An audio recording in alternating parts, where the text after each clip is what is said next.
Hey guys, welcome to today's video. Today we got another Japanese game I cannot pronounce, so we're gonna just leave it at that and get into the game. Alright, what do we have? A shooter. Oh,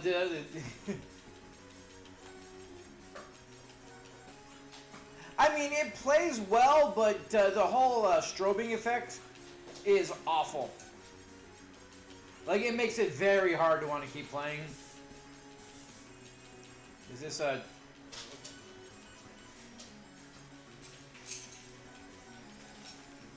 I mean, there's nothing wrong with putting shooters on Game Boy, but if you can do it well, this is just not.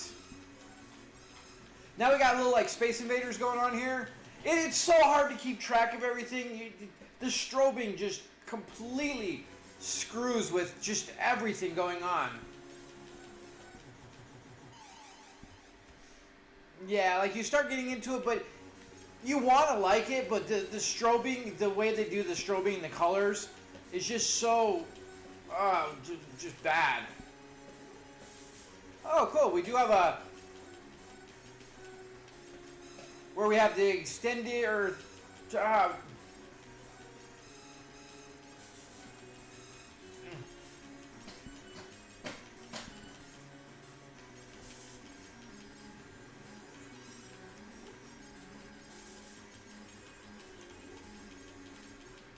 Alright, so this is just some Mario going on here. We just gotta avoid the...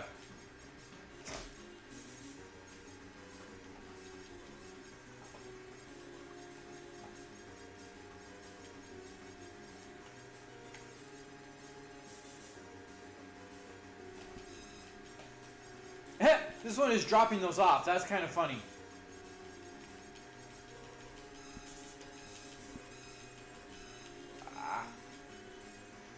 You know, very unique boss. Like, this is pretty cool.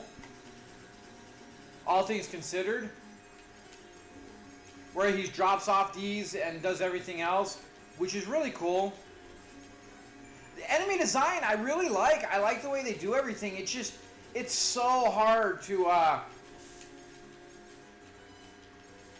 play the game with the strobe. Like, the way they did the graphics and the colors is just... I don't understand, because there's no need for it. We've seen many Game Boy games before. Like, this is not a thing that needed to be done. But, it really makes the game so hard to think. And I can almost guarantee that for a lot of people, this would give a serious headache, if not, like, it's almost a strobing effect to the point where, because of everything else and you're trying to follow stuff, I doubt it would be very... Well, but I'm sure there's that 1 in a million person that might almost give epilepsy seizures to, because the strobing is just so, at some points it becomes overwhelming and becomes more in-depth in the game than actual play. Like, you just lose track of stuff, everything gets just kind of blends together, and that strobing, like, it lulls you in a little bit sometimes where, you know, you'll start playing and you kind of get used to it, but then it almost, like... starts messing with your eyes and the way you're focusing, and then takes things out and almost makes everything blend into nothingness, and then you miss so many things that the bullets just kind of disappear. It's a weird phenomenon, but it really sucks when you're trying to play the game. There's really, I don't see any reason for it. I really feel like they could have done so much better on this, and I don't know why. Maybe it was maybe there's some actual reasoning behind it, and they wanted to have that strobe effect for whatever reason. Maybe they do want you to lose track of a lot of stuff going on the screen to increase the difficulty or something. Maybe that was part of the plan. I don't know. But as a playing perspective, it's just really obnoxious. And that's over a bigger screen where the effects, I think, are minimal.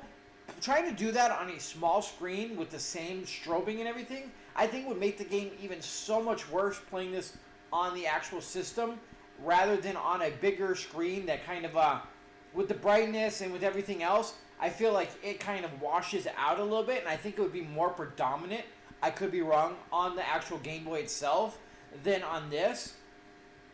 So definitely, the shooter itself has some really unique enemies, some of the bosses and some stuff that was actually really well done. But the strobing, the colors, like everything about that really made the game almost unplayable still, regardless of how like interesting it was. I mean, there's nothing really spectacular about the game other than some cool enemy design. There's nothing really standing out and making it, a worthwhile or really good game. It's more just, a decent playable, passable shooter, especially on Game Boy, would have been nice. But the way they did the colors, the way they did the strobing, really took away from the game and just made it to where it was kind of miserable experience, to be honest. So all in all, thanks for joining, guys. Sorry it's gonna be a short one, but the game's almost not worth playing again. It just screws with your eyes, screws with your head, and it's just not really enjoyable because of that. So with that being said, guys, have a good one. See you next time.